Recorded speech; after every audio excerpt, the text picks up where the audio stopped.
In this lecture, we will talk about what kind of questions are most suitable for working with the Akashic Records. As you know, when you access the Akashic Records, an enormous amount of information is available to you. But that is especially why it's so important to ask the right questions. Because when you ask the right questions, you will get the right amount of information. And you will also get the information that's most useful for you or for the client at that moment. So that's why this lecture is about asking the right questions. What is a good question?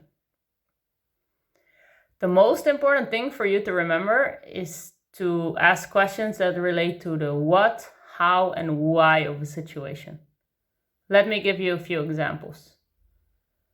What is the lesson that this relationship is supposed to bring? Why do I keep on attracting emotional, unavailable partners?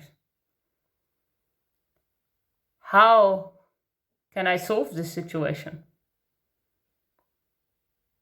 Why do I keep on feeling so small when I'm dealing with authority?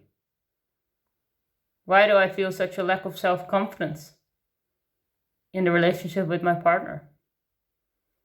These are all examples of questions that give you more information about the insight or give you more insight about the dynamics of a certain situation. And these questions are very good to ask in the Akashic Records. There's two types of questions that you need to avoid at all times. Let's look at number one first.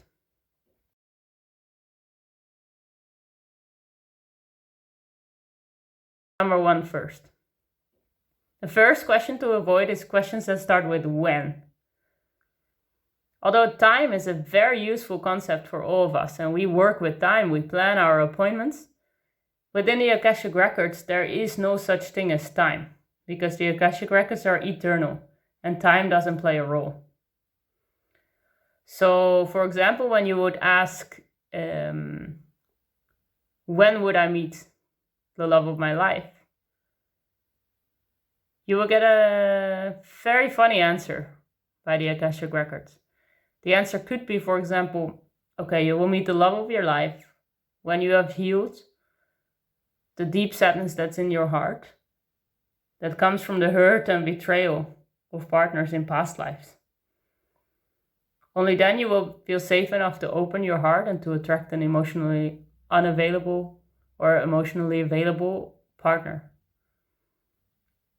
But the funny thing is that this doesn't have to be in this life. Because there's no such thing as time in the Akashic Records. It's not a guarantee that you will actually find the love of your life in this life. So just to avoid frustration and unclarity, it's better not to ask when questions when you're working with the Akashic Records.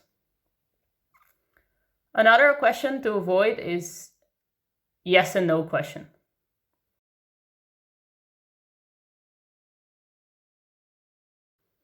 So yes and no questions are also not very good for the Akashic Records. Let's look at an example here too. We could ask the question, should I move abroad?